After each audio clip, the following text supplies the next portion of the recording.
throw stuff, yell at me, throw bread at me, pieces of meat at me. Second floor would be kind of like a playground. I don't think I've ever seen this concept that we're trying to do here. The hiring process it's going to be pretty tough. People know who I am already when I don't even know who they are. And you got gasps Yeah, I from the crowd. There were did. gasps from the crowd. What's up, everybody? Welcome back to In the Weeds with Endwell Hospitality. I'm your host, Jack Dahlia, and this week we have Chef Daniel Kim, the executive chef shaping our projects in California. One quick note before we start, we filmed this before we knew that Monte's would be our first opening, so we won't be covering that in this interview. Daniel has an incredibly impressive resume that includes serving as the executive sous chef of the 3 Michelin-starred restaurant at Meadowood and the executive chef of Hibi in Los Angeles, where he earned Michelin recognition in under 4 months. I don't want to keep you waiting, so here's Chef Daniel. Hi, Daniel. Hello, Thank you, Jack. studio audience. Studio audience. I love it. So you are our first interview of this podcast. How are you feeling? Very excited. Stunning. A little nervous. But yeah. That's all right. Have you ever done anything like this before? Never done anything like this. Well, I'm excited to introduce you to it, and we're going to be doing a lot of this at Endwell Hospitality. Excited. So just to start, I gave a little bit of a bio on you already, but can you give the audience a little bit more insight into your background? Sure. So I was born and raised in Orange County, small town called Fullerton. Ended up going to culinary school, Le Cordon Bleu in Hollywood, but that program is only you only finish with a diploma, and I wanted to finish with a degree, so I moved over to Pasadena to finish with a degree. So how do you feel about culinary school? Do you feel like it was worth it? If a cook were to ask me if culinary school is worth it, I would say no.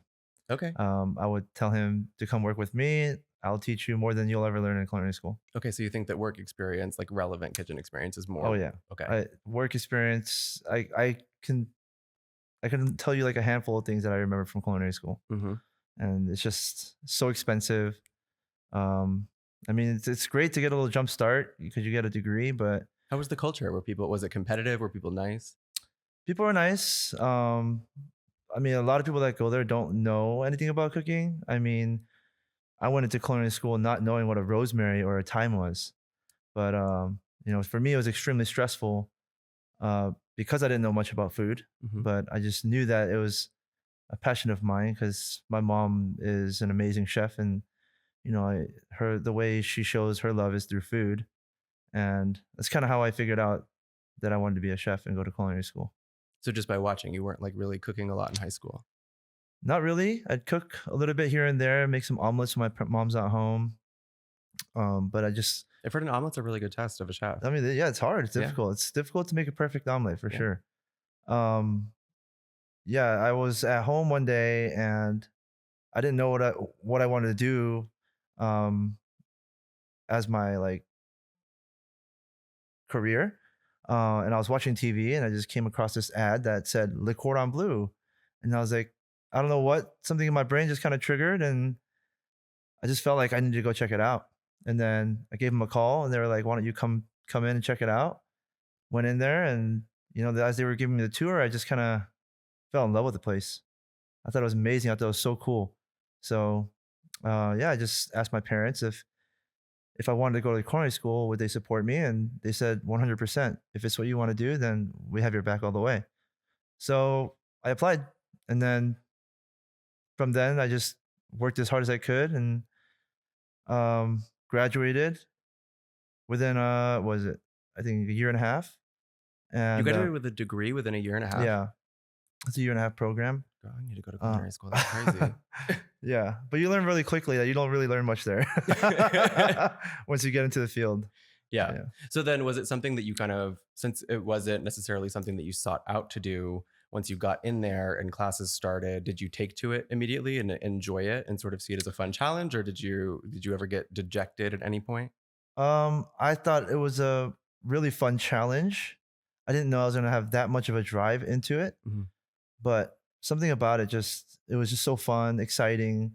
I mean, I was never a good student in school. I failed all my classes. So I'm more of a hands-on learning type of guy. Yeah. So I really enjoyed going to school every day and cooking different things every day and learning at culinary school for sure. Great. And did they place you somewhere? I know that sometimes you have to do like an externship that can lead to a job, or did you just sort of like go out there and show up at a restaurant? No, so like they do this thing which is part of your course you have to do. It's called one-time events. Mhm. They're really closely connected with Wolfgang Puck. So I decided to reach out to Wolfgang Puck and catering in Hollywood and Highland, and then I would just do some one-time events. And the chef there during that time was Korean, Mm. and he liked me a lot. So he asked me if I had a job, and I said no, and he just hired me on the spot. And that was my very first culinary job.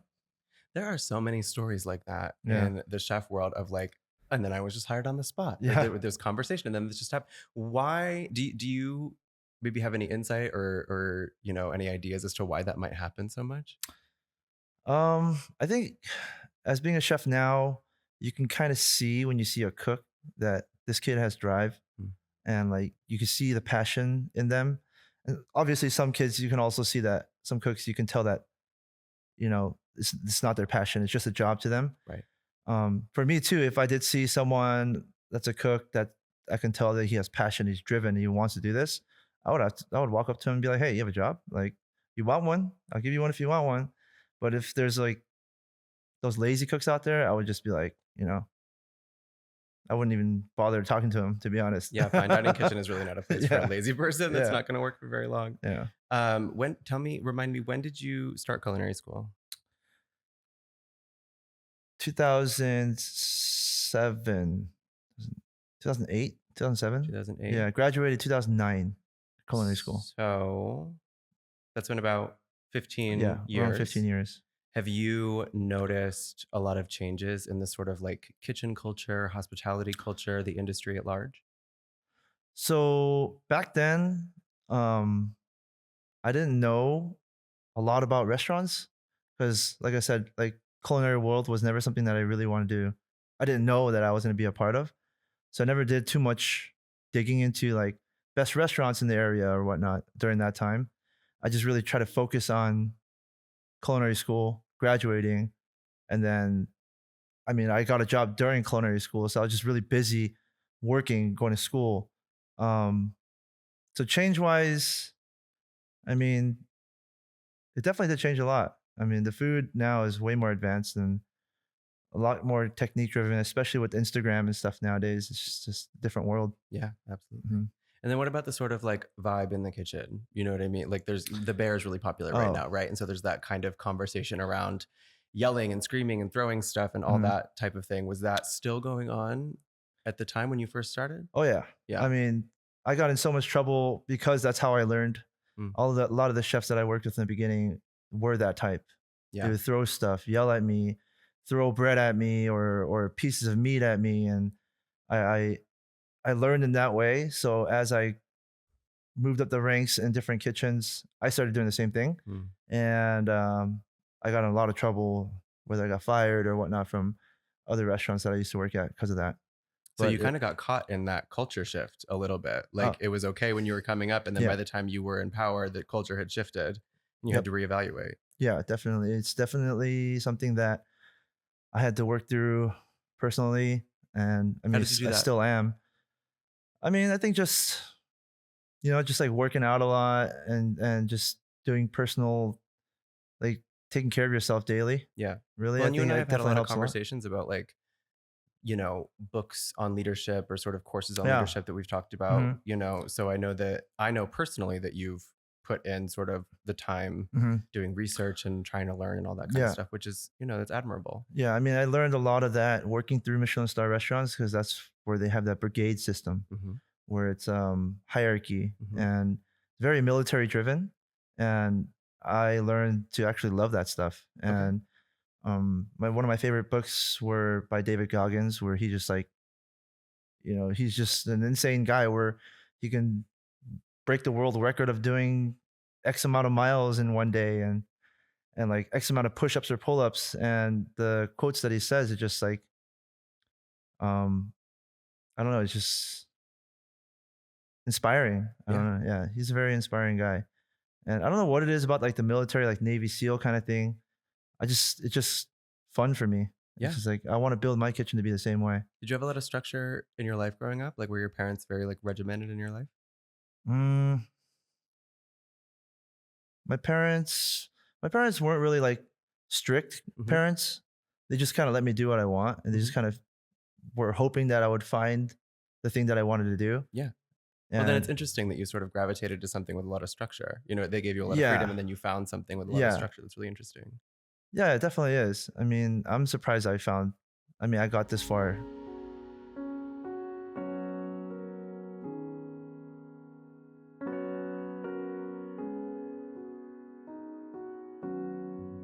So you have come a long way in your Mhm. career, executive chef, Michelin recognition, all these different things. And now it feels like all of that experience is kind of coming to a head, right? Because you are in charge of what? It'll be four concepts right here in Two, three, Carpinteria. four, five Five concepts. concepts right here in, in Carpinteria. Yeah, Just a couple things just to keep you kind of yeah, busy. just a little bit. Yeah. So can you tell our listeners a little bit about each one of those concepts? We'll start with Rincon Hill Market because that's going to open the soonest. So Rincon Hill Market will be a place where we connect the restaurant to the farm, and so we'll be holding a lot of produce from the farm that are seasonal vegetables, and the menu will be a California modern Korean style. So we'll be seeing a lot of sandwiches, salads, and soups and bread, all Korean inspired. And there will also be a section there will be grab and go stuff where you can just grab and like quickly go to the beach and enjoy that, or you can just sit down right outside of our terrace and just enjoy that with a bowl of rice or something. But um, the side dishes will all be ingredients that we're growing on the farm seasonally. Have you ever worked with? So this is our just so people know, it's our own farm, Rincon Hmm. Hill Farm. That's pretty much exclusively for our restaurant concepts that are opening here. We do a little bit of sort of farmers market type stuff, Hmm. but it is primarily for our restaurant concepts. Have you, as a chef, ever worked that closely with farmers before? I have at the restaurant at Meadowood in Okay. Napa Valley. Okay. Um, and How did that inform your sort of like, or how does that inform your style or the type of chef that you are? Because it's kind of a unique thing to be able to do. yeah, it definitely is. I mean, it's different here because working at Meadowood, I couldn't grow what I wanted to grow, but here, I can just kind of grow what I want to grow. And to have that is just a chef's dream. Like, who can say in this world that I have a farm that I can tell these guys to grow something and they just grow the most delicious like Napa cabbage or the most delicious like daikon and stuff. So I definitely feel like blessed. I I have a mean, blessed great is a perfectly opportunity. great way to Yeah. describe it. I mean, it's such a cool structure. You know what I mean? Like, Yeah. and it's very special. Having Mhm. experience, with a similar concept in New York, it's just like very people love it. You know what I mean? People really, really have been trying to get back to farmer focused of the land type food from great healthy soil that's not sprayed with a bunch of chemicals and Yeah. all that. So it's really special to be able to, bring that to people, Yeah, especially in a town. It's definitely like, is. it's a small little town here, Yeah. so it's going to be a destination for fine dining and freshly baked bread and pastries and all these Mhm. like wonderful things that you might not be able to find in a small town Yeah. normally. I think Santa Barbara is very similar to Napa. Mm. The the produce is insanely good here compared to like LA or San Diego. And it's surprising to me that there aren't many Michelin star restaurants out here right now. Which brings us to next door to Rincon Hill Market, the historic Palms building, which is 2 floors and a roof. Hmm. And back in the day, it was a very casual bring your own meat, right? Steakhouse. Yeah, Situation. yeah. Yeah, where you would Cook your own meat. cook your own Yeah. meat, where they would grill their own steaks on Hmm. the first floor. And they would forget about it Yeah. and it would just burn. Mm-hmm. And there was carpet, so I bet that really Oh, stuck in oh there. yeah. And then the second floor at one point was a hotel, Hmm. right? Hmm. And so what are we going to turn it into? So the first floor, we're trying to start something new. I don't think I've ever seen this concept that we're trying to do here out there at all yet. So it'll be a seasonal a la carte menu where all of our produce will be from Rincon Hill Farms. And along with that, we'll have a section for meat and some seafood where if you order that, you'll get the full on Korean barbecue experience. And we'll be cooking your meat right in front of you on a tabletop grill. It's exciting. Yeah. You have experience in doing that? I do not. I do not. Well, we got a little bit to practice. Yeah, we got some time to practice. So Yeah. I think we're good. Second floor. It's gonna be a modern Korean Californian fine dining restaurant. More dark, more intimate, open kitchen, wood fire grills. It's gonna be very sexy up there. But Go have its own private entrance. yeah, have That's its own how private just entrance. It's gonna be exclusive and something luxurious. very special and exclusive. Yes. Yeah. And then the rooftop. The rooftop will be a bit more casual, somewhere where you can just go kind of hang out, grab a nice drink with some small bites from the bar, maybe some sliders, some wings you can enjoy, with some really cool drinks that we'll have. I know it's probably hard to pick like your favorite child, basically, but which of those are you most excited for? Definitely the second floor. Period. Yeah. Period. Second floor would be kind of like a playground, I guess.